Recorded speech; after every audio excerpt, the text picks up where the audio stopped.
Billionaire humiliated black woman in elevator, but the judge watching made justice happen immediately. The elevator doors of the Grand Stone Tower closed with a soft whisper, sealing 6 people in a confined space of polished mirrors and artificial light. It was 8:47 a.m. on a Tuesday, and the silence was the kind that comes before a storm. Heavy, anticipatory, dangerous. Grace Mitchell stood in the back corner, her cleaning cart pressed against the wall. At 52 years old, her hands bore the marks of 30 years scrubbing floors, washing windows, and making invisible the dirt that people of privilege never wanted to see. Her navy blue uniform was impeccable, pressed with care the night before. Her silver hair was pulled back into a neat bun. She held her head high, the way her grandmother had taught her. They can take everything from you, baby, but they can't take your dignity unless you hand it to them. The elevator climbed. 2nd floor. 3rd floor. 4th. Charles Whitmore III entered on the 5th floor. Everyone in the city knew that name. CEO of Whitmore Financial Group, worth an estimated $3.2 billion, his face plastered on magazine covers with headlines like "The Man Who Never Loses" and "Empire Builder." He wore a suit that cost more than Grace's annual salary, and he carried the scent of expensive cologne and entitlement. Behind him came 2 associates, younger men in slightly less expensive suits, their eyes glued to their phones, already absorbed in the gravitational pull of their boss's world. The elevator continued. 8th floor, 10th floor. That's when it happened. Charles Whitmore's phone rang. He answered immediately, his voice filling the small space like he owned it, because in his mind, he probably did. "Jenkins, I don't want excuses, I want results," he barked into the phone. "If you can't close the Henderson deal by Friday, I'll find someone who can. Do I make myself clear?" Grace remained still, her eyes fixed on the floor numbers climbing above the door. 11th floor, 12th floor. Then Charles shifted his position, and his leather briefcase bumped against Grace's cleaning cart. The impact was minor, barely noticeable. But what happened next would change everything. "Watch it," Charles snapped, turning to glare at Grace as if she had deliberately crashed into him. "Can't you keep that thing under control?" Grace looked up, surprised. "I'm sorry, sir. The cart is against the wall. It didn't—" "Don't talk back to me," Charles interrupted, his voice sharp with irritation. He turned to his associates with a smirk. "This is exactly what's wrong with service standards these days. No accountability, no professionalism." One of the associates laughed nervously. The other simply looked away. Grace felt the familiar burn of humiliation rising in her chest, a feeling she'd experienced too many times in her life. The feeling of being reduced to nothing, of being seen as less than human. But she held her tongue, remembering the words of her late husband Marcus. "Baby, some battles you fight with words. Others you fight by refusing to let them break you." 15th floor. 16th floor. "You know what the problem is?" Charles continued, now speaking louder, performing for his audience. "People like this think they're entitled to respect without earning it. They want handouts, special treatment. My grandfather came to this country with nothing and built an empire. But these people—" He gestured dismissively toward Grace without even looking at her. "They'd rather collect a paycheck for pushing a mop than actually contribute something meaningful to society." The words hung in the air like poison. Grace's hands gripped the handle of her cart so tightly her knuckles turned pale. Tears threatened to form, but she refused to let them fall. Not here. Not in front of this man who clearly saw her as nothing more than an inconvenience, a stereotype, a target for his casual cruelty. "Sir, I've worked in this building for 17 years, Grace said quietly, her voice steady despite the trembling she felt inside. "I show up every day at 5 a.m. I take pride in my work. I don't deserve to be spoken to this way." Charles turned to face her fully now, his eyes cold. "You don't deserve anything except the minimum wage you're probably overpaid to receive. And if you don't like it, there are 1,000 other people who'd be happy to take your job." 18th floor. 19th floor. One of the other passengers, a young woman in business attire, looked uncomfortable but said nothing. The associates kept their eyes on their phones, complicit in their silence. But there was one person in that elevator who had been watching everything with growing fury. A man in his early 60s, with silver hair and sharp, intelligent eyes. He wore a simple gray suit, unremarkable in every way. He had entered on the 3rd floor and had stood quietly near the door, seemingly lost in thought. Now, as the elevator approached the 22nd floor, he stepped forward.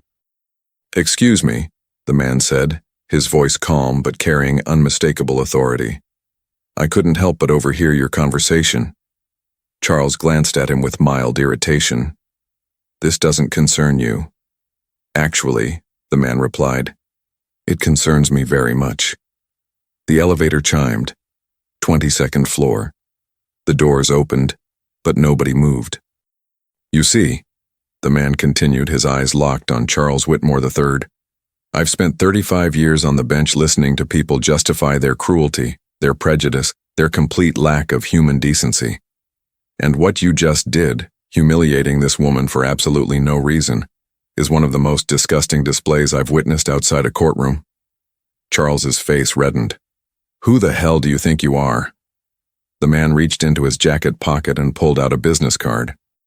He held it up for everyone to see. "Judge Harold Mitchell, Superior Court. And before you ask, yes, this woman is my sister-in-law. I was coming to surprise her with lunch. Instead, I got to witness a billionaire reveal exactly what he's worth as a human being. And from where I'm standing, Mr. Whitmore, that number is considerably lower than your net worth." The elevator was completely silent now. Even the mechanical hum seemed to have stopped. Charles opened his mouth, then closed it. His associates had gone pale. The young woman in business attire had her hand over her mouth. "Grace," Judge Mitchell said gently, turning to her with eyes that held both sadness and fierce protection. "Are you okay?" Grace nodded, unable to speak, tears now flowing freely down her cheeks, not from weakness but from the overwhelming relief of finally being seen, being defended, being treated like a human being who mattered. "Mr. Whitmore," the judge continued, his voice now like steel wrapped in silk, "I want you to understand something. What happened in this elevator was witnessed by multiple people. What you said constitutes workplace harassment and discrimination. Now, I could make a few phone calls. I know the building management, I know the labor board, I know quite a few journalists who would be very interested in this story." Charles's face had gone from red to white. "Now, wait a minute. But more importantly," Judge Mitchell interrupted, "I want you to look at this woman. Really look at her. Her name is Grace Mitchell. She's been married for 31 years, to my late brother Marcus, who died serving this country. She raised 3 children while working 2 jobs. She volunteers at a homeless shelter every Saturday. She's put 2 of her kids through college with her own hands and her own sweat. And you have the audacity to call her worthless?" 22nd floor. The doors were still open. Nobody dared move. I didn't mean," Charles stammered. "Yes, you did," the judge said firmly.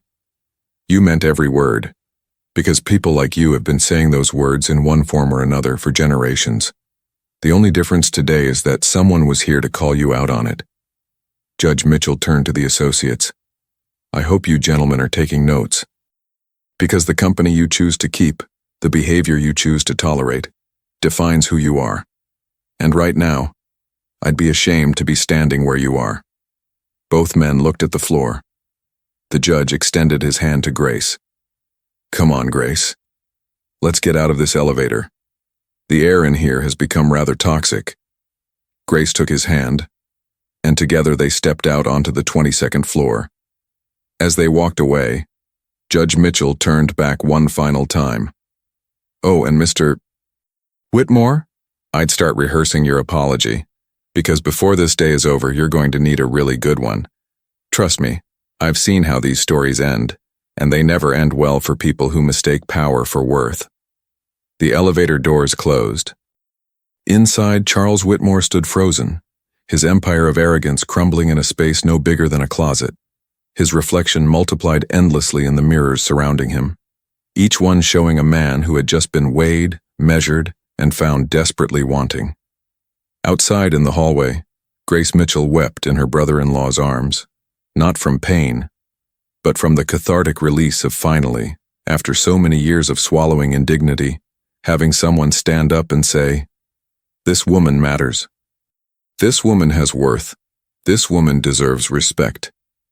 And somewhere in the cosmic accounting of justice, a small but significant balance had just been corrected. Judge Harold Mitchell guided Grace to a small seating area near the windows overlooking the city. The morning sun streamed through the glass, and for a moment, Grace simply stood there, letting the warmth touch her face, trying to steady her breathing. "Sit down, Grace," Harold said gently, pulling out a chair. "Take your time." Grace sat, her hands still trembling. She pulled a tissue from her uniform pocket and dabbed at her eyes, careful not to smudge what little makeup she wore. Even now, even after everything, she was worried about looking presentable, about doing her job properly. "I'm sorry," she whispered. "I'm sorry you had to see that." Harold's face softened with a mixture of love and pain. "Grace Mitchell, don't you dare apologize. Not for that. Not ever." He pulled up a chair beside her. "Marcus would be furious with me if I let that man walk away from what he did." At the mention of her late husband's name, Grace's composure finally broke. The tears came harder now, and with them, words that had been locked inside for years.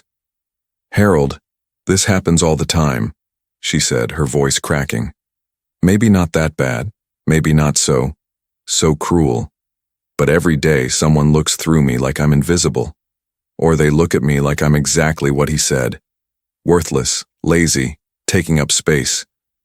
I just keep my head down and do my work because I need this job, I need to survive." Harold reached out and took her hand. His eyes were wet now, too. "How long, Grace? How long have you been carrying this alone?"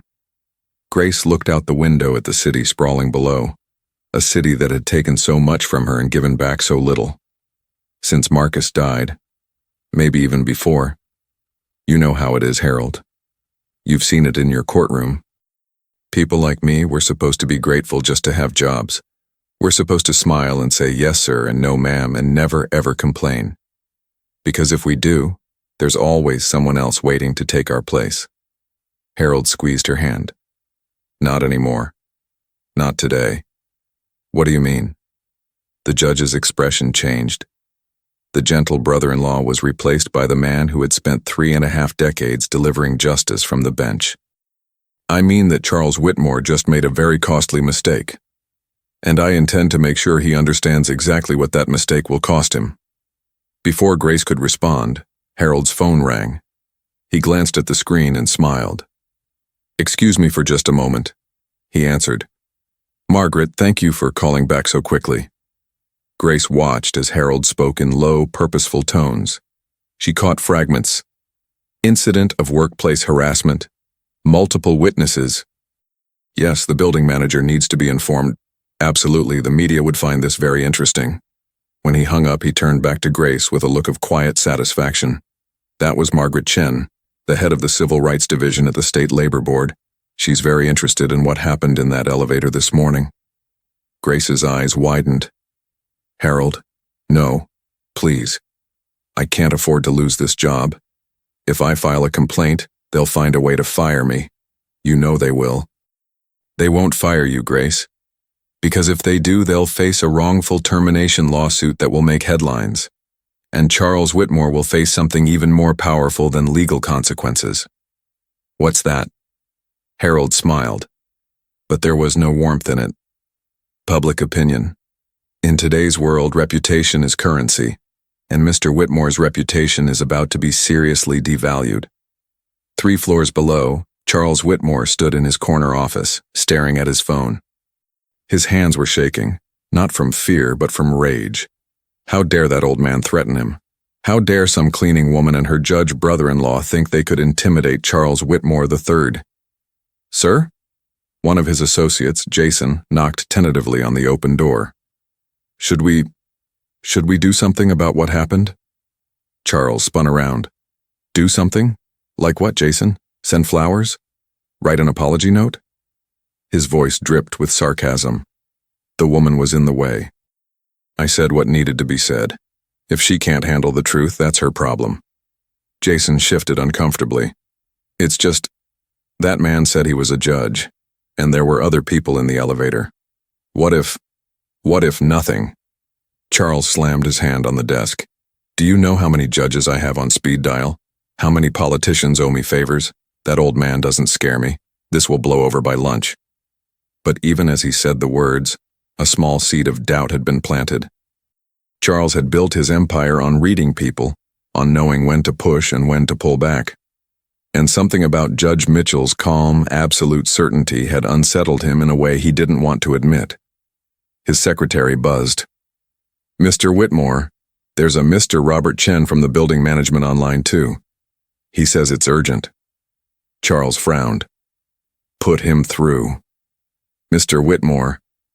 The building manager's voice was tight, professional, clearly uncomfortable.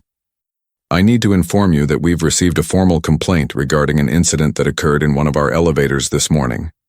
As per our tenant agreement and corporate responsibility policy, I'm required to investigate all allegations of harassment or discrimination. Charles felt his jaw tighten. I see. And who filed this complaint? I'm not at liberty to discuss the details at this time, but I wanted to give you advance notice that you may be contacted by building security and possibly by the authorities for a statement. The authorities? Charles laughed, but it sounded hollow even to his own ears. Over a conversation in an elevator? Mr. Whitmore, workplace harassment is a serious matter. Our building houses over 2,000 employees, including a significant custodial and service staff. We have a zero-tolerance policy. After the call ended, Charles sat in silence. His office, usually a sanctuary of power and control, suddenly felt smaller. Through his floor-to-ceiling windows, he could see the entire city spread out before him, a city where his name had always opened doors, commanded respect, made things happen. But somewhere in that city was a woman he'd dismissed as worthless, and a judge who'd looked at him with contempt. And for the first time in his carefully constructed life, Charles Whitmore wasn't sure he could make this particular problem disappear.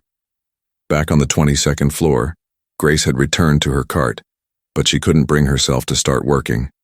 Harold had left to make more calls, promising to return shortly. She sat on a bench near the service elevator, her mind spinning. Excuse me? Grace looked up. The young woman who'd been in the elevator, the one in the business suit, stood a few feet away, looking nervous but determined. I'm sorry to bother you, the woman said. My name is Sarah Chen. I work on the 14th floor. I was in the elevator when that happened. Grace nodded slowly. I remember. Sarah sat down beside her, clutching her purse. I want you to know that I saw everything. I heard everything. And if you need a witness, if you need someone to come forward and tell the truth about what that man said to you, I will do it. Grace studied the young woman's face. She couldn't have been more than 30, with kind eyes and an earnest expression. Why? Grace asked quietly. Why would you risk getting involved? Sarah looked down at her hands. Because 3 years ago I was sexually harassed by a senior partner at my law firm, multiple times. And every time it happened, there were people around who saw it, who knew it was wrong. But nobody said anything. Nobody stood up for me. And I was too afraid to report it alone, so I stayed silent. I left that firm eventually, but I never forgot how it felt to be invisible, to have everyone see what was happening and do nothing. She looked up, meeting Grace's eyes. I don't want to be that person anymore, the person who sees injustice and looks away. What he said to you was cruel and racist and completely unacceptable, and I'm not going to pretend I didn't see it. Grace felt something shift inside her chest, a loosening of the tight knot of isolation she'd carried for so long. Thank you, she whispered. You don't know what that means to me. Actually, Sarah said with a small smile, I think I do. Harold returned 20 minutes later with a leather folder and a look of grim determination. Grace, I need to ask you something, and I need you to be completely honest with me. Of course. Has Charles Whitmore or anyone else in this building treated you this way before? Grace hesitated. The old instinct to stay quiet, to not make waves, rose up strong.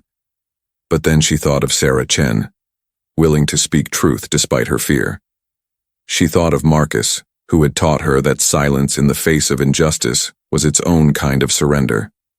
Yes, she said finally. Not exactly like this morning, but yes. Comments about people like me. Questions about whether I'm here legally even though I was born in Georgia. Jokes about welfare and laziness. Usually it's subtle enough that I can pretend I didn't hear it. But it happens. More than I've ever told anyone. Harold's face hardened. How many people? How often? Grace closed her eyes, remembering. There's a woman on the 9th floor who calls me girl, even though I'm old enough to be her mother. There's a man on 15 who locks his office door when I come to clean like he thinks I'm going to steal something. Last month, someone left a note on my cart that said, "Go back to where you came from." I don't even know who wrote it. Did you report any of this? To who, Harold? Grace's voice broke. To my supervisor, who told me I should toughen up and not be so sensitive. To building management, who cares more about keeping wealthy tenants happy than protecting workers like me. I'm 52 years old. I have a mortgage. I have medical bills from Marcus's cancer treatment that I'm still paying off. I have a granddaughter who needs help with college. I can't afford to be brave. Harold knelt down in front of her, taking both her hands. Grace Mitchell, you are the bravest person I know. You've been brave every single day of your life, but you don't have to carry this alone anymore. I'm here. Sarah is here. And there are laws that I've spent my career upholding, that say what happened to you is wrong. Not just wrong. Illegal. What are you going to do? I'm going to do what I was put on this earth to do, Harold said simply. I'm going to pursue justice. Not revenge, not public humiliation. Justice. Real meaningful change that will make sure no other woman in your position has to suffer what you've suffered. Grace wanted to believe him. God, how she wanted to believe him.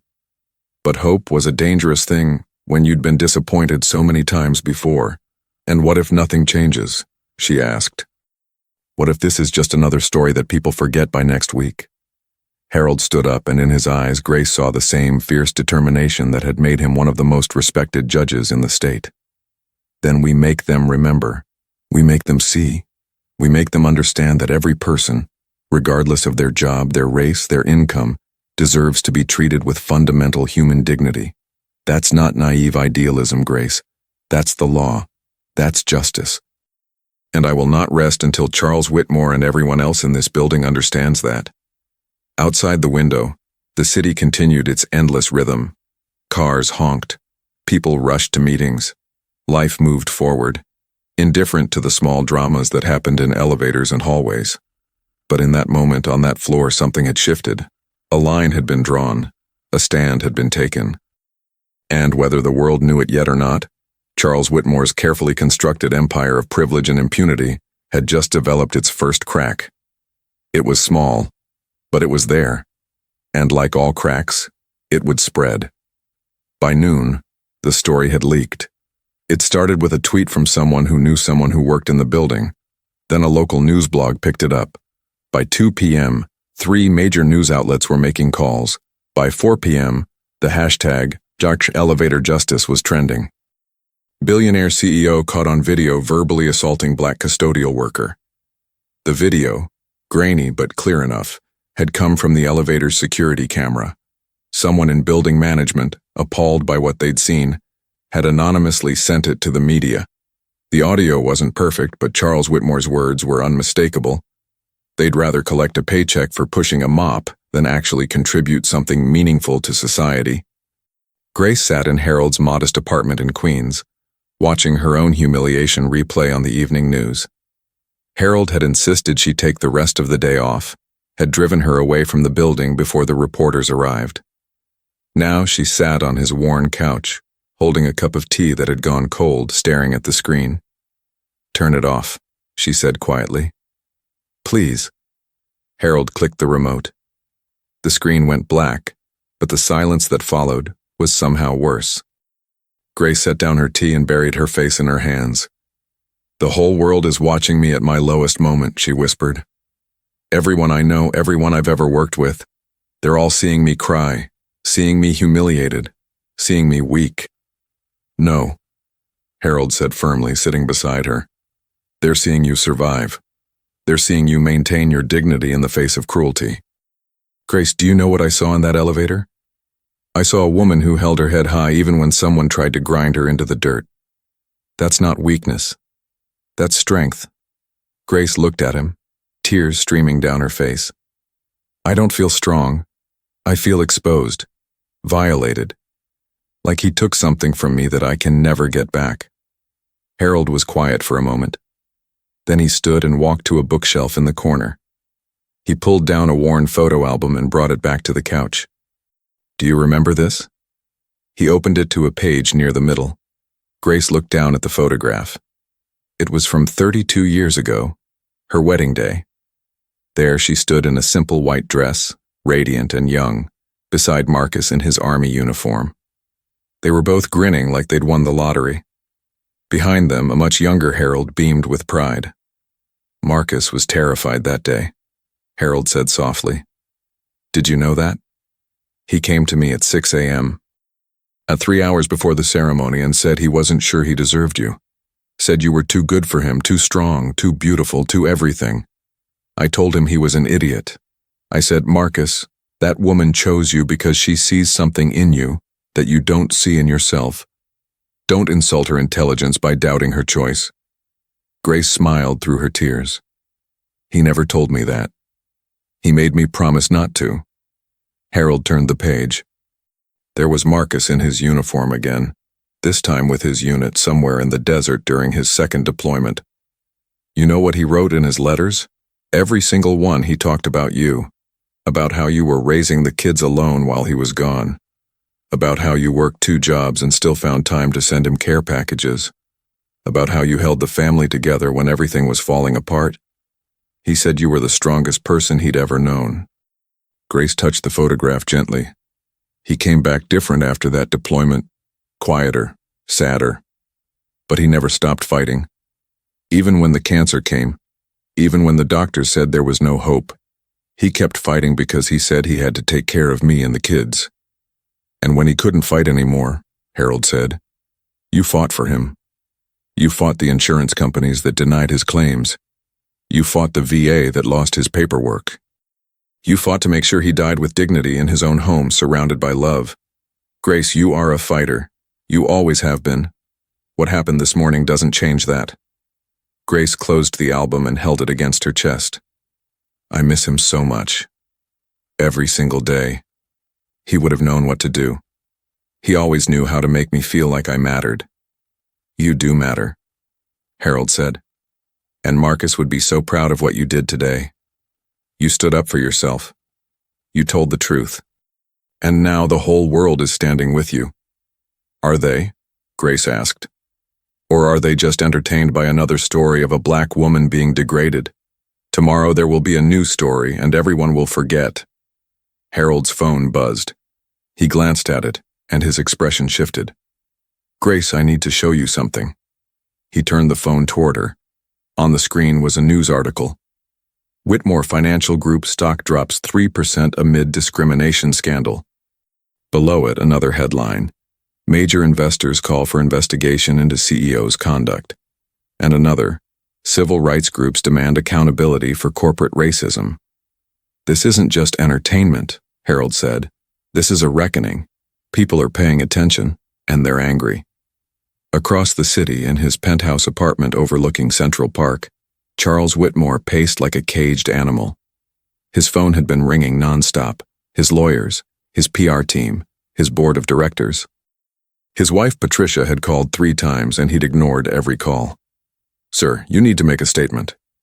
His head of communications, a sharp woman named Linda Rodriguez, sat on his leather couch with a tablet, her fingers flying across the screen. The longer you stay silent, the worse this gets. I'm not apologizing, Charles said flatly. I won't be forced into some humiliating public confession because people are too sensitive to hear the truth. Linda looked up, her expression carefully neutral. Mr. Whitmore, with all due respect, your personal feelings about this are irrelevant. 3 of your largest investors have already called me directly. They're concerned about reputational damage. The board is meeting tomorrow to discuss your conduct. And the Attorney General's office has opened a preliminary inquiry into workplace conditions at companies you invest in. Charles stopped pacing. The Attorney General? You called a black woman worthless in a recorded elevator. In the current climate, that's not just offensive. It's potentially criminal workplace harassment. And it reflects on every company that bears the Whitmore name. Charles felt something he hadn't felt in decades. Genuine fear. Not the adrenaline rush of a risky business deal, but cold, sinking dread. What do they want from me? A public apology. A commitment to diversity and inclusion training for all your companies. A substantial donation to civil rights organizations. And probably a meeting with the woman you humiliated, if she's willing. She'll be willing, Charles said bitterly. This is probably the best thing that ever happened to her. She'll get her 15 minutes of fame and a settlement check. Linda closed her tablet. Mr. Whitmore, I've worked for you for 7 years. I've managed crises, handled scandals, protected your reputation through situations that would have destroyed lesser men. But I need to be honest with you. This is different. This isn't about spin or damage control. People saw something real in that video. They saw who you really are. And unless you can find a way to show them something different, something better, no amount of PR is going to save you. After she left, Charles poured himself a scotch and stood at his window, looking out at the glittering city. He'd built his empire through ruthlessness, through never apologizing, never showing weakness. His grandfather had taught him that the world respected strength and despised sentimentality. But as he watched his own reflection in the glass, superimposed against the city lights, Charles saw something he'd spent his entire life avoiding. Doubt. What if Linda was right? What if this time was different? He thought about the woman in the elevator. Grace something. He tried to remember her face but realized with a start that he'd barely looked at her. She'd been background noise to him, as meaningless as the elevator walls or the floor numbers clicking by. His phone rang again. This time it was his wife. Patricia, he answered. Charles, I'm watching the news. Her voice was tight, controlled. I'm watching you destroy everything we've built, everything our family stands for. It was blown out of proportion. Don't. The word was sharp. Don't you dare tell me that what I saw on that video was blown out of proportion. I heard what you said. I saw how you looked at that woman, and for the first time in 30 years of marriage, I'm ashamed to be your wife. The line went dead. Charles set down his phone with trembling hands. The scotch tasted bitter. The apartment felt enormous and empty. And somewhere in the city, a woman he'd dismissed as worthless was probably surrounded by family and supporters, while he stood alone in his tower, realizing that all his money, all his power, couldn't buy him the one thing he suddenly desperately needed. A way to undo what he'd done. Back in Harold's apartment, Grace's daughter Jennifer had arrived with Grace's 2 grandchildren, 8-year-old Aisha and 5-year-old Marcus Jr., being named after his grandfather. Grandma! Marcus Jr. ran to Grace and threw his arms around her neck. We saw you on TV, you're famous. Grace hugged him tight, breathing in the sweet scent of his hair. I don't want to be famous, baby. I just want to do my job and live my life. Jennifer sat down beside her mother, taking her hand. Mom, are you okay? Really? Grace looked at her daughter. 30 years old, a nurse at a community hospital, strong and capable and so much like her father. I don't know, honey. I keep thinking about all the years I stayed quiet. All the times I let people treat me like I was nothing because I was afraid. And now everyone knows. Everyone sees. They see a woman who survived, Jennifer said firmly. They see strength. Mom, do you know how many people have reached out to me today? Friends, co-workers, people I haven't talked to in years. All of them saying the same thing. Your mother is a hero. You spoke truth to power. You didn't back down. I didn't speak anything, Grace said. Harold did. I just stood there and took it like I always do. No, Aisha spoke up, her young voice clear and serious. She held up a tablet showing the elevator video frozen at a particular moment. Grace's face lifted, eyes steady, dignity intact despite the tears on her cheeks. Look, Grandma. Look at your face. You're not backing down. You're not looking away. You're standing right there, being you. That's what being brave looks like. Grace stared at her own image. In her granddaughter's words, she heard an echo of something Marcus used to say. Baby, courage isn't about not being afraid. It's about being afraid and standing your ground anyway. Harold came back into the room with his phone. Grace, Margaret Chen from the Labor Board wants to know if you're willing to file a formal complaint. Not just about this morning, but about the pattern of harassment you've experienced in that building.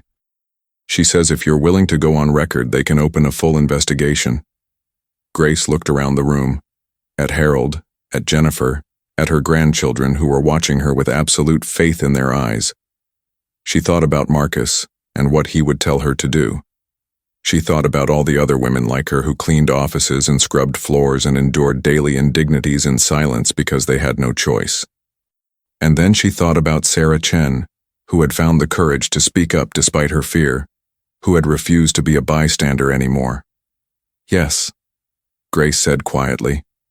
Then louder, yes, I'll file the complaint. I'll tell them everything. Harold smiled, but there were tears in his eyes. Marcus would be so proud of you right now. I hope so, Grace said, because I'm terrified. But I'm also tired. Tired of being invisible. Tired of being treated like I don't matter. If this is my moment to speak, then I'm going to speak, and whoever doesn't want to listen can close their ears, but I won't be silent anymore. Little Marcus climbed into her lap. Grandma, can we watch you on TV again? Grace laughed, a real laugh that felt like sunshine breaking through clouds. No, baby. Let's watch cartoons instead. I've had enough of the news for one day. But even as she said it, even as she held her grandson and tried to focus on anything but the storm that was brewing, Grace Mitchell knew that her life had changed forever. The woman who had entered that elevator this morning, quiet, invisible, resigned to her place, was gone. In her place was someone new, someone who had tasted justice and found she had an appetite for more. Tomorrow, the real fight would begin. The depositions, the meetings, the media scrutiny. It would be exhausting and painful and possibly futile, but tonight, surrounded by love, Grace allowed herself something she hadn't felt in years. Hope. Hope that maybe, just maybe, her suffering would mean something, that her voice would matter, that the world might finally be ready to listen. The conference room at the State Labor Board was deliberately neutral, beige walls, fluorescent lighting, a long table with uncomfortable chairs. It was the kind of room where truth was supposed to be spoken without the distraction of comfort or beauty. Grace sat on one side with Harold and Margaret Chen, the Labor Board director. Across from her, Charles Whitmore sat flanked by two lawyers in expensive suits. Between them, a court reporter prepared to document every word. It had been 5 days since the elevator incident. 5 days of media frenzy, online debates, threats, and an outpouring of support that had overwhelmed Grace. Her small apartment had received so many flower deliveries that Jennifer had to start giving them away to neighbors. Strangers stopped her on the street to shake her hand. A GoFundMe created without her knowledge had raised over $200,000. But none of that mattered right now. In this room, face to face with the man who had tried to diminish her, Grace felt small again. Mrs. Mitchell, Margaret began gently, I want to thank you for your courage in coming forward. I know this isn't easy. Can you tell us in your own words about your experience working at Grandstone Tower, and specifically about the incident on the morning of October 17th? Grace took a deep breath. Her hands trembled, so she folded them in her lap. She looked at Charles Whitmore, really looked at him, for the first time since the elevator. He sat rigidly, his face a careful mask, but his eyes showed something she hadn't expected. Not defiance, not arrogance, something closer to dread. I've worked at Grandstone Tower for 17 years, Grace began, her voice quiet but steady. I start at 5 a.m., 5 days a week. I clean offices, bathrooms, hallways. I empty trash, vacuum floors, wash windows. It's honest work, and I've always taken pride in doing it well. She paused, gathering strength. But in those 17 years, I've been made to feel invisible. Not by everyone. There are kind people in that building, but by enough people that I learned to keep my head down, to not make eye contact, to become the background. Can you give specific examples? Margaret asked. Grace nodded. There's a woman on the 9th floor, I won't say her name, who calls me girl, even though I'm old enough to be her mother. When I asked her politely to use my name, she complained to my supervisor that I was being difficult. There's a man on the 15th floor who locks his office door when he sees me coming, even though I've cleaned his office for over a decade. Last year, someone left a note on my cart that said, "Learn English," even though English is the only language I speak. I was born in Savannah, Georgia. My family has been in this country for over 200 years. One of Charles's lawyers started to speak, but Margaret held up her hand. Please let Mrs. Mitchell finish. The comments about welfare, Grace continued, her voice growing stronger. The assumptions that I have children from multiple fathers. The jokes about fried chicken and watermelon left in break rooms where they knew I'd see them. The way people talk louder and slower when they give me instructions, like I'm mentally impaired. All of it designed to remind me that no matter how hard I work, no matter how well I do my job, I'll never be seen as equal. She looked directly at Charles now. And then that morning in the elevator, Mr. Whitmore said what so many others have thought, but never said out loud. That I'm worthless.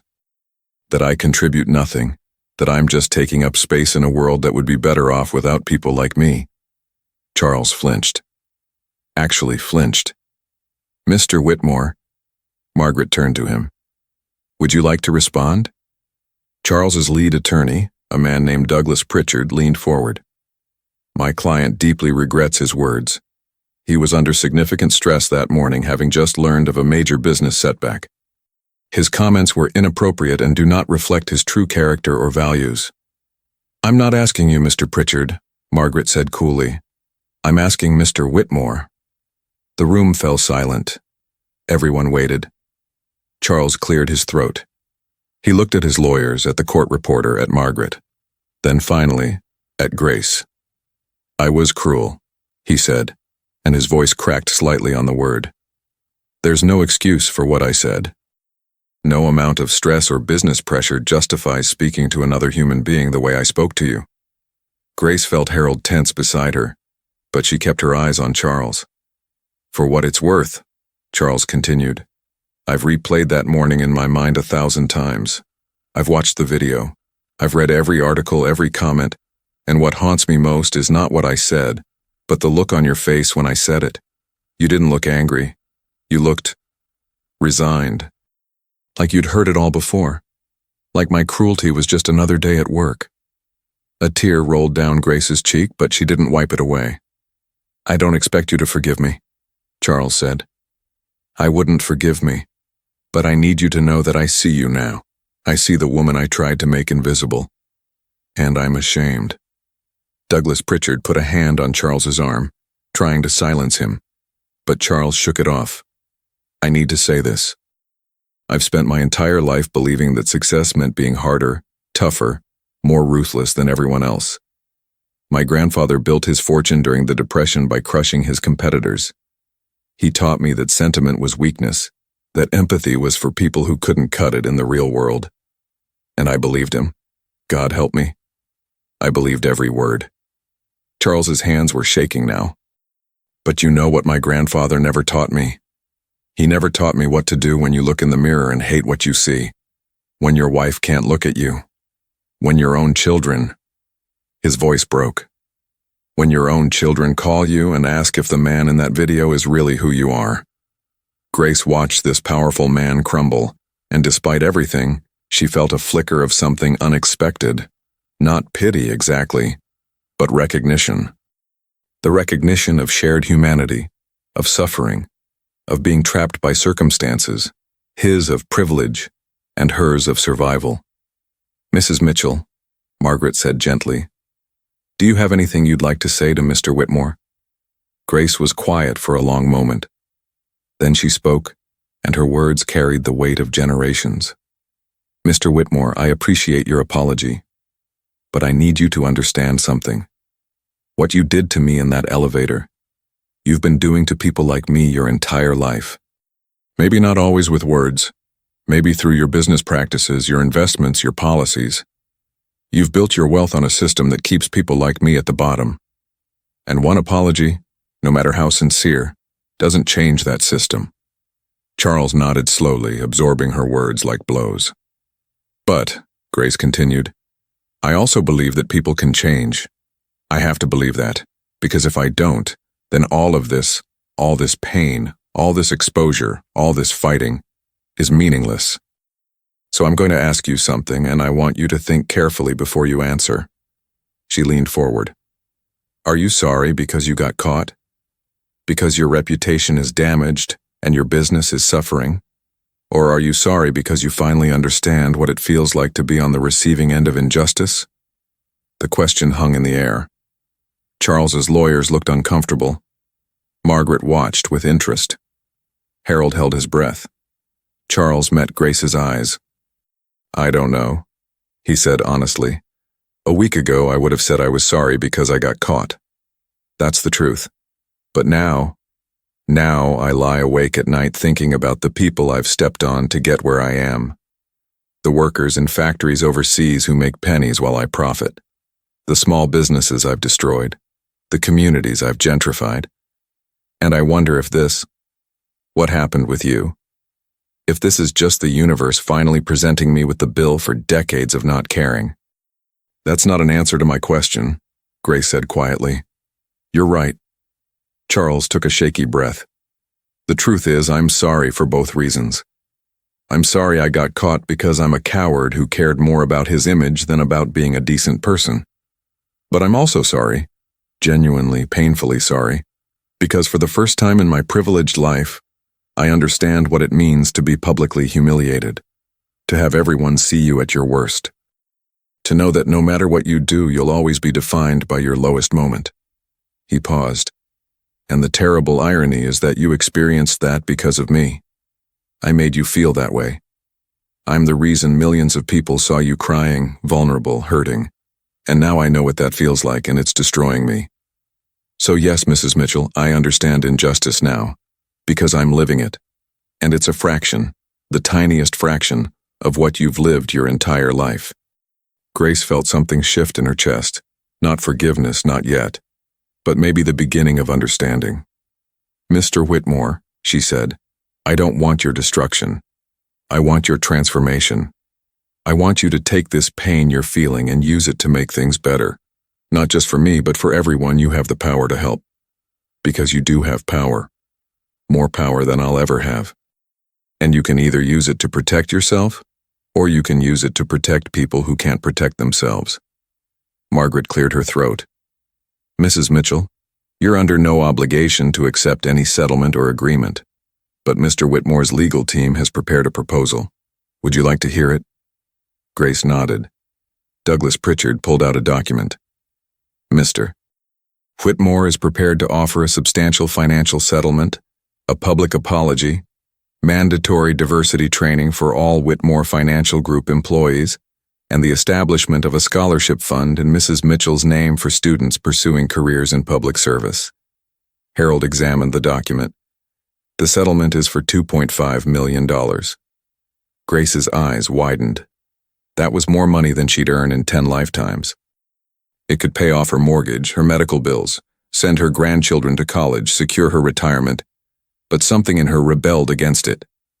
"No," she said quietly. Everyone in the room froze. "Grace," Harold began. "No," she repeated, louder this time. "I don't want his money, I want his commitment." Charles looked confused. "My commitment to what?" Grace stood up. She walked around the table until she was standing directly in front of Charles Whitmore. "I want you to come work with me. I don't understand." One day a week for the next year, I want you to work alongside the custodial staff at Grandstone Tower. I want you to clean toilets, empty trash, scrub floors. I want you to wear a uniform and hear the comments and experience what it's like to be invisible. I want you to learn the names of every single person who works in that building, not just the executives, but the security guards, the mail clerks, the maintenance workers, everyone. Charles's lawyers looked horrified. Mrs. Mitchell, that's not a reasonable... I'm not finished, Grace interrupted. And I want you to take that $2.5 million and create a fund, not a scholarship, but a workers' assistance fund, for every custodial and service worker in buildings you own or invest in. Money for emergencies, for medical bills, for education, with oversight by an independent board that includes workers themselves. She looked at Charles. I don't want your apology tour. I don't want a check that lets you feel better about yourself while nothing actually changes. I want transformation. Real, difficult, humbling transformation. Can you do that? Charles stared at her for a long moment. His lawyers were frantically whispering in his ears, probably telling him this was insane, that he'd be a laughingstock, that he should just pay the settlement and move on. But something in Grace's eyes, some combination of challenge and hope, called to something buried deep inside him. Something that remembered what it was like to be young, before the money and power and cruelty. Something that still believed redemption might be possible. Yes, he said. I'll do it. Douglas Pritchard looked like he might have a heart attack. Charles, I strongly advise against... I said I'll do it. Charles stood up, extending his hand to Grace. One day a week for a year. Starting next Monday. Grace looked at his hand. For a moment she didn't take it. Then, slowly, she reached out and shook it. Don't make me regret this, she said. I won't, Charles promised. Or I'll die trying. As Grace left the conference room with Harold, Margaret Chen caught up to them in the hallway. Mrs. Mitchell, what you just did in there? I've been doing this job for 20 years, and I've never seen anything like it. You could have taken the money and walked away. Why didn't you? Grace smiled, thinking of Marcus, thinking of her grandchildren, thinking of all the people who still scrubbed floors and emptied trash in buildings across the city. Because money doesn't change hearts, she said simply, but maybe humility can. Charles Whitmore arrived at Grandstone Tower at 4:45 a.m. on Monday morning. He wore the navy blue uniform that Grace had arranged for him, his name embroidered on the chest. Charles W. No title. No designation of power. Just another worker arriving before dawn to make the building ready for those who would never see him. Grace was already there, standing by the service entrance with her cart. She looked at him, this man who had once called her worthless, and saw something unexpected. Fear, real, genuine fear. Mr. Whitmore, she said formally. Charles, he corrected, just Charles. Grace nodded. All right, Charles, here's how this works. You'll shadow me for the first month. Watch what I do, learn how I do it. Then you'll be assigned your own floors. You'll be evaluated just like any other worker. If you don't meet standards, you'll be written up. 3 write-ups, and you're terminated. Understood. And Charles? Grace's voice was firm. No special treatment. No one here knows who you are. To them, you're just another new hire. That's how you wanted it, and that's how it will be. What Grace didn't tell him was that she'd fought hard for that anonymity. Building management had wanted to make a spectacle of it, to publicize the Billionaire's redemption tour. But Grace had refused. If he's going to change, she'd said, it won't be because cameras are watching. It will be because he chooses to. The first day was brutal. Charles had never scrubbed a toilet in his life. He'd never mopped a floor, never emptied an overflowing trash can, never cleaned vomit from a bathroom stall. His hands, accustomed only to signing documents and shaking hands at galas, blistered within an hour. His back ached, his knees protested every time he knelt. And the invisibility. That was the hardest part. People walked past him without acknowledgement. A woman stepped over his mop bucket without even glancing down. A man in an expensive suit complained loudly on his phone about these people not cleaning fast enough, while Charles was right there, scrubbing the floor at his feet. During lunch break, Charles sat in the employee break room, his hands shaking as he tried to open his sandwich. Grace sat across from him. "How are you holding up?" she asked. Charles looked at his blistered palms. "I had no idea," he said quietly. "I had absolutely no idea what this work entails. The physical toll. The way people look through you like you're furniture. Now you know." "How do you do it?" Charles asked. "Day after day, year after year. How do you maintain your dignity when the world treats you like you're invisible?" Grace was quiet for a moment. "You remember what you're working for?" she said finally. "I work for my grandchildren, for my late husband's memory, for the chance to go home at night and know that I earned my keep honestly. That's what dignity is, Charles.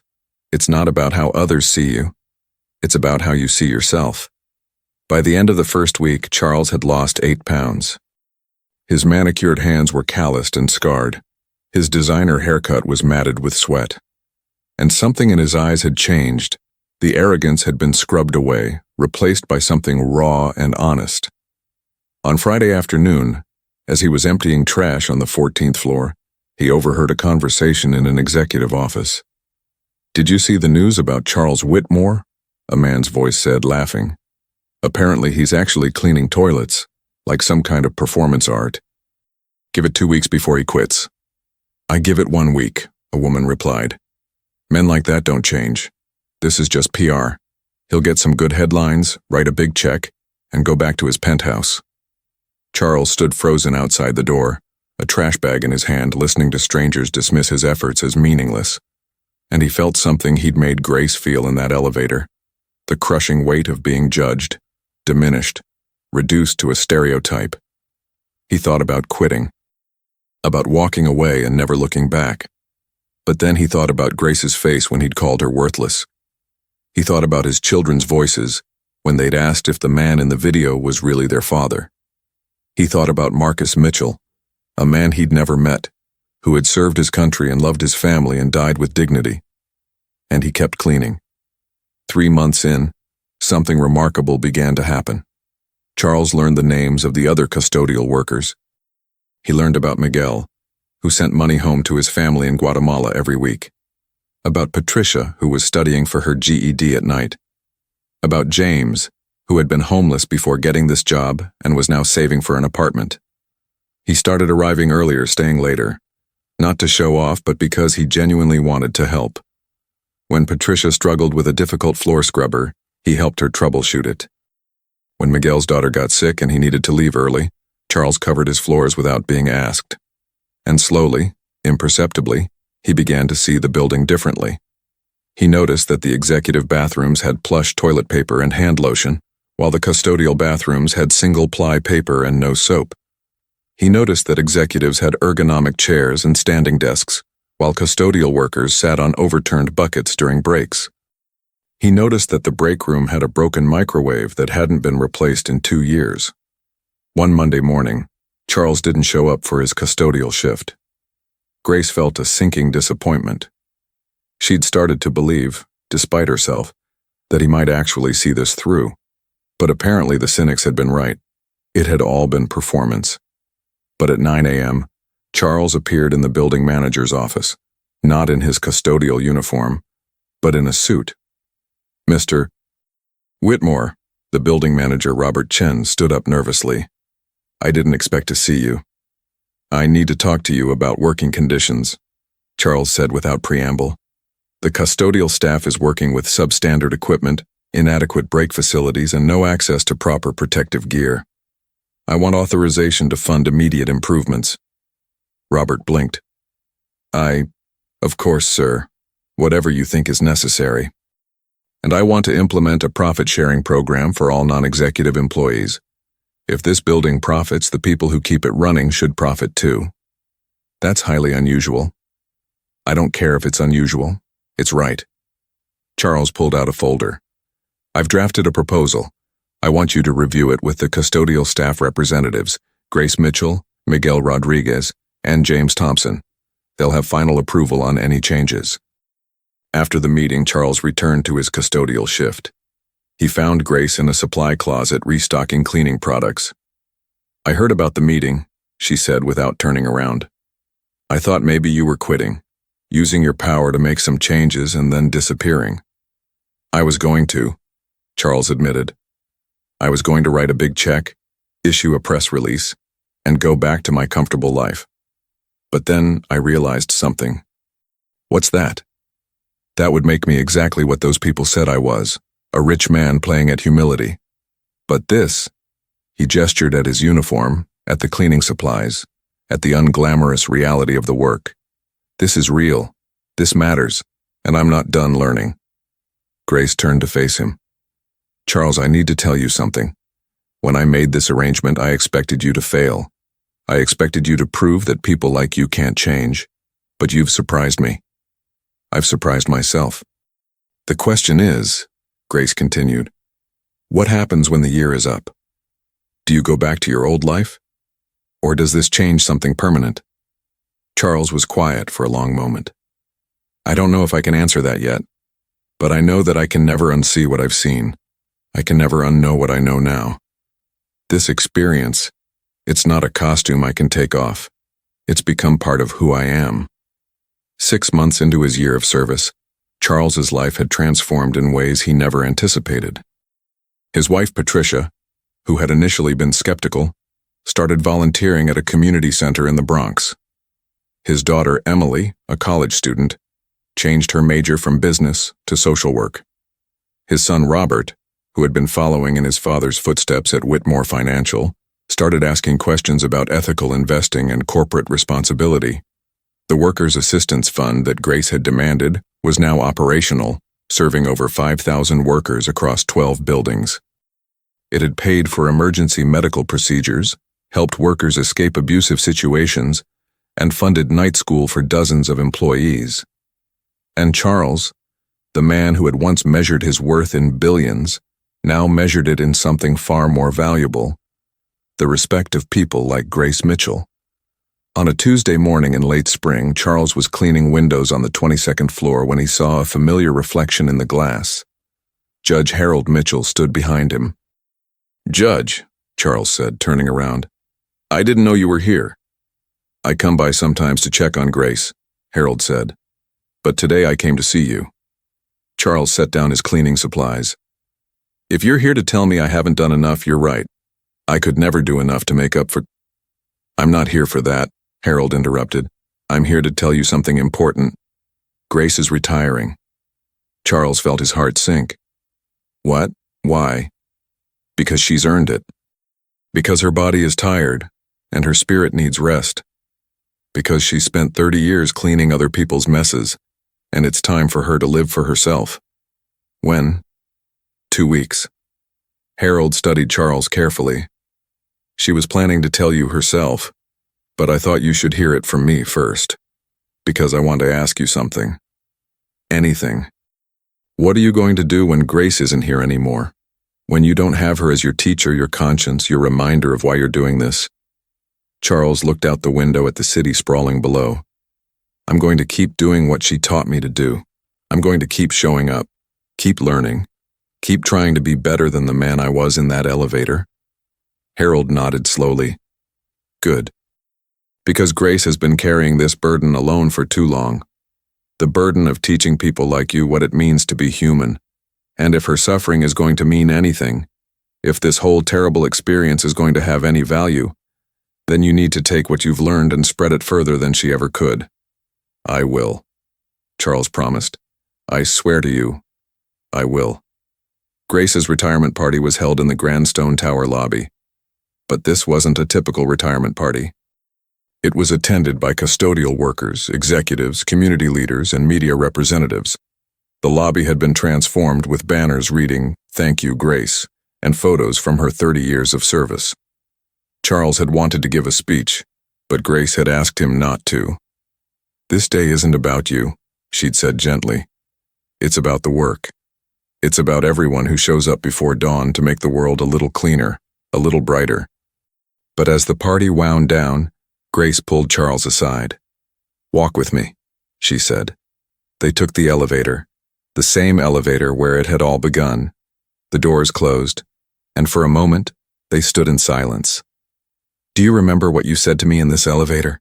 Grace asked. Charles closed his eyes. "Every word. It haunts me." "Good," Grace said. "It should. But I don't want it to destroy you. I want it to fuel you. Because, Charles, you have something that I never had. Power. Real structural power to change systems. And now you have something else too. What's that? Empathy. Understanding. The knowledge of what it feels like to be at the bottom." Grace looked at him with eyes that held both sorrow and hope. "Promise me something. Anything. Promise me you'll use both. The power and the empathy. Promise me that 10 years from now, some other custodial worker won't have to endure what I endured. Promise me you'll make the world a little bit better." Charles felt tears streaming down his face. "I promise on my life, Grace, I promise." The elevator doors opened. They stepped out into the lobby, where Grace's family and friends were waiting. Little Marcus ran up to his grandmother. "Grandma, are you really never coming back here?" Grace knelt down, pulling him into a hug. "I'm not coming back to work here, baby, but I'll always carry this place with me. Because this is where I learned that even when people try to make you small, you can choose to stand tall. That's a lesson I'll never forget." Jennifer came over with Aisha. "Mom, are you ready to go home?" Grace looked around the lobby one last time. At the marble floors she'd mopped countless times. At the windows she'd cleaned until they sparkled. At the people, so many people, who had finally learned to see her. "Yes," she said. "I'm ready to go home."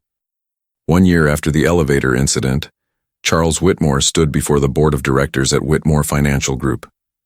"Gentlemen, ladies, I'm proposing a fundamental restructuring of our corporate policies. Effective immediately, all workers in buildings we own or invest in will receive living wages, full benefits, and profit sharing. We will establish worker representation on all our boards, and we will commit to transparent reporting on our labor practices." The board members shifted uncomfortably. "Charles, this will significantly impact our profit margins." "I don't care," Charles said firmly. "For too long, we've maximized profit at the expense of human dignity. That ends now. And if this board won't support these changes, I'll take my proposal directly to the shareholders.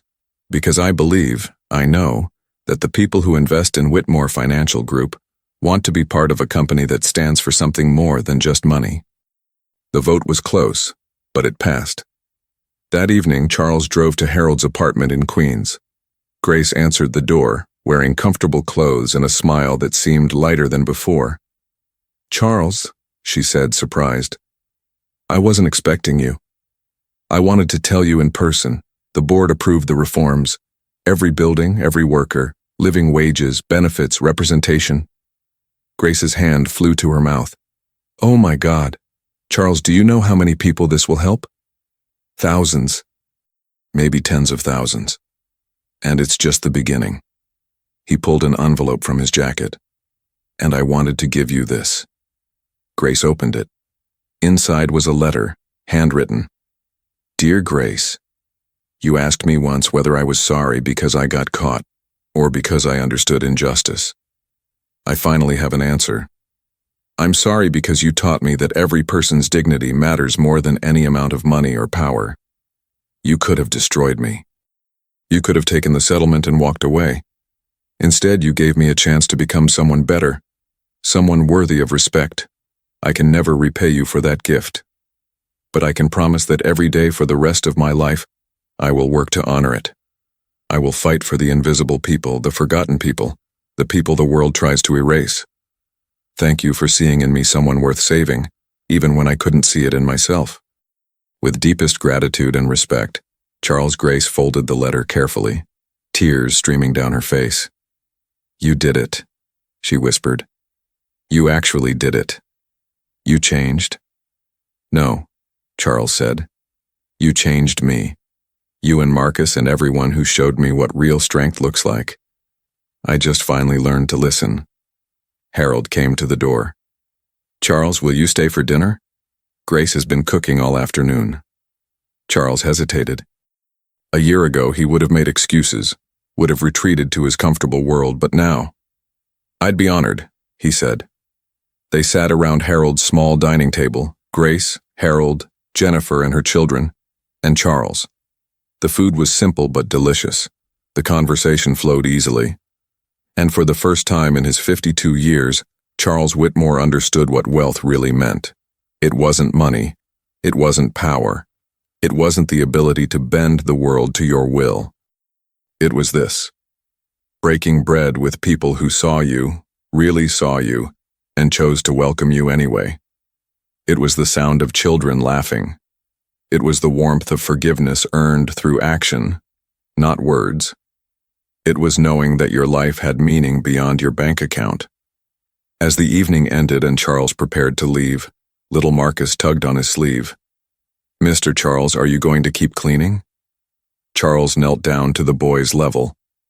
"Well, my year is up. But I've learned that some kinds of cleaning never stop. Cleaning up mistakes, cleaning up injustice, making things better wherever you can. So yes, Marcus, in a way I'll be cleaning for the rest of my life." The boy thought about this seriously. Then he hugged Charles suddenly, fiercely. "Good. Because Grandma says the world needs more people who aren't afraid to get their hands dirty helping others." Charles hugged him back, and something in his chest, something that had been frozen for decades, finally, completely melted. 5 years later, Grace sat in the audience at Madison Square Garden, surrounded by her family. On stage, Charles Whitmore was receiving an award from the National Labor Relations Board for his advocacy work on behalf of service workers. "When I think about transformation," Charles was saying, his voice carrying across the vast space, "I think about a morning in an elevator when a woman I had just humiliated was given a choice. She could have chosen revenge. She could have destroyed me and been completely justified. Instead, she chose to offer me something I didn't deserve and hadn't earned. A chance at redemption." He paused, scanning the audience until his eyes found Grace. "Grace Mitchell taught me that justice isn't about punishment. It's about transformation. It's about creating a world where what happened to her can never happen again. Where every person, regardless of their job or their race or their income, is treated with the fundamental dignity they deserve." The audience applauded. Grace felt tears on her cheeks, but they were happy tears now. Healing tears. "5 years ago, I was a billionaire who measured my worth in dollars and power," Charles continued. "Today, I measure my worth in the lives I can help improve, the systems I can help change, the justice I can help create. And if my story proves anything, it's that it's never too late to become the person you were always meant to be." After the ceremony, reporters swarmed Charles, but he politely excused himself and made his way through the crowd to where Grace sat. "Mrs. Mitchell," he said formally, then smiled. "May I have the honor of a hug?" Grace stood and embraced him. "I'm proud of you, Charles. Marcus would be proud too." "I hope so," Charles said. "Everything I've done, everything I've built since that day, it's all been trying to live up to the example you set. Trying to be worthy of the grace you showed me." Grace pulled back, looking him in the eye. "You know what the most beautiful part of this story is?" "What's that?" "It's not about you or me anymore. It's bigger than us now. Because of what happened in that elevator, because of the choice we both made to seek transformation instead of destruction, thousands of workers have better lives. Hundreds of policies have changed. And somewhere right now, someone who was invisible is finally being seen." She squeezed his hands. "That's the legacy, Charles. Not the money or the awards or the news stories. It's the ripple effect of choosing dignity over degradation, of choosing hope over hatred. That's what lasts." Charles nodded, unable to speak through his emotion. Little Marcus, not so little anymore at 13, came running up. "Mom says it's time to go, Grandma." "But Mr. Charles, I wanted to tell you something." "What's that, Marcus?" The boy stood tall, pride in his voice. "I'm going to be a labor lawyer when I grow up. I'm going to fight for workers' rights just like you and Grandma taught me. I'm going to make sure everyone gets treated fair." Grace and Charles exchanged a look that held years of pain and triumph, of struggle and redemption, of everything they'd survived and overcome. "That's perfect, Marcus," Charles said, his voice thick with emotion. "The world needs more people like you, more people who understand that real strength isn't about dominating others, it's about lifting them up." As Grace's family gathered to leave, Harold came over to shake Charles's hand. "You kept your promise," the judge said simply. "Against all odds, you actually kept your promise." "I had no choice," Charles replied. "Grace gave me a chance I didn't deserve. The least I could do was try to be worthy of it." Harold smiled. "You know what true justice looks like, Charles? It looks like this. Not a courtroom verdict, not a settlement check. It looks like a billionaire and a cleaning woman standing together as equals, having transformed each other through courage and grace. It looks like a system that's a little bit fairer, because two people refused to accept that injustice was inevitable." As Grace walked out of Madison Square Garden, surrounded by the people she loved, she thought about that morning in the elevator, about the fear and humiliation she'd felt, about the choice she'd made, not to seek revenge but to seek transformation. And she realized something profound. Dignity could never really be taken from you. It could be challenged, attacked, threatened. But as long as you held on to your humanity, as long as you refused to let cruelty make you cruel, as long as you chose hope over hatred, your dignity remained intact. She had gone into that elevator as an invisible woman, dismissed and dehumanized. She had emerged as a warrior for justice, a teacher of compassion, a living testament to the power of grace under fire. And the world, slowly, imperfectly, but definitely, was better for it. 10 years after the elevator incident, Grace Mitchell passed away peacefully in her sleep, surrounded by her family. She was 62 years old. Her funeral was attended by over 1,000 people. Custodial workers stood alongside CEOs. Community activists stood alongside judges.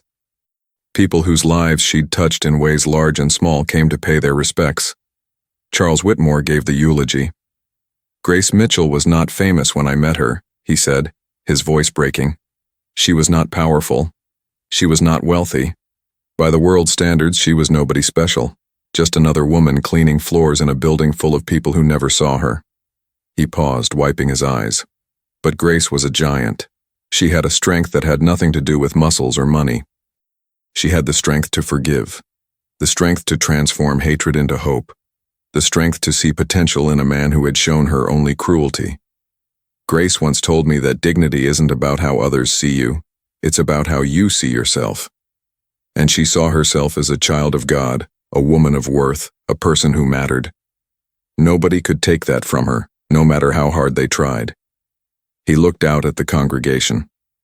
"The last time I saw Grace, she told me that our story, the story that began in that elevator, wasn't really about us. It was about proving that transformation is possible, that people can change, that injustice doesn't have to be permanent." She was right. Because of Grace, worker protection laws have been strengthened across the nation. Because of Grace, thousands of families have better lives. Because of Grace, my own family learned what it means to live with purpose and compassion. Because of Grace, I became someone I'm not ashamed to see in the mirror. But most importantly, because of Grace Mitchell, we all learned that the most powerful force in the world isn't money or status or influence. It's the simple, revolutionary act of treating every human being with dignity, of seeing the invisible, of lifting up the fallen, of believing that redemption is always possible if we have the courage to seek it. Charles's voice dropped to a whisper. "Thank you, Grace. Thank you for seeing me when I couldn't see myself. Thank you for believing in me when I didn't deserve it. Thank you for teaching me that the measure of a person isn't what they own, but what they give. Not what they take, but what they build. Not who they destroy, but who they lift up. Rest in peace, my teacher, my friend, my savior. The world is better because you were in it. And I am better because you refused to let me stay the person I was." As they lowered Grace Mitchell into the ground, Charles placed a single item on her casket. A small brass plate that read, "Grace Mitchell, Warrior for dignity, teacher of compassion, proof that one person can change the world. And somewhere in heaven, Marcus Mitchell welcomed his bride home with tears of joy and pride, whispering, "Well done, baby. Well done." Epilogue. 20 years after the elevator incident, the Grace Mitchell Center for Workers' Rights opened in Manhattan. Funded by the Whitmore Foundation and run by an independent board that included Grace's daughter Jennifer, the center provided legal aid, advocacy, and education for service workers across the country.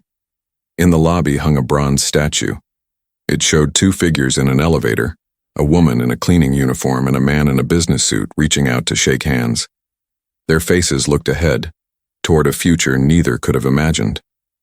Beneath the statue, a plaque read, "Here stood Grace Mitchell and Charles Whitmore on October 17, 2023. On this day, injustice met dignity, hatred met grace, and two lives were changed forever. May all who enter here remember, transformation is always possible, redemption is always available, and the simple act of treating each other with respect can change not just individual lives, but the entire world." In memory of Grace Mitchell, 1971 to 2033, a woman who taught us all what it means to be truly powerful. Every year on October 17th, custodial workers from across the nation gathered at the Center for Grace Mitchell Day, a celebration of the dignity of work, the power of forgiveness, and the revolutionary potential of seeing every person as worthy of respect. And every year, without fail, Charles Whitmore was there.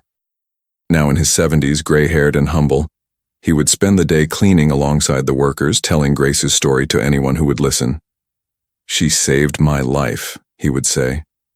"Not with money or status or power. She saved me with grace. And grace, real grace, is the most powerful force in the universe." And in that simple truth, spoken in a building dedicated to an invisible woman who became unforgettable, lived the legacy of a single moment in an elevator.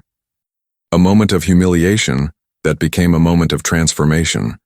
A moment of cruelty that became a moment of redemption. A moment that proved, beyond any doubt, that no person is invisible, no voice is too small, and no heart is beyond the reach of grace. And in a world that often forgets, the Grace Mitchell Center stands as an eternal reminder. Dignity is not given. It is not earned. It simply is, the birthright of every human being, waiting only for the courage to claim it and the grace to defend it. Grace Mitchell claimed hers in an elevator on an ordinary Tuesday morning, and in doing so, she changed the world. If this story touched your heart, subscribe to never miss stories of courage and justice. Like if you believe dignity matters. Share to inspire someone who needs hope today. Your voice counts.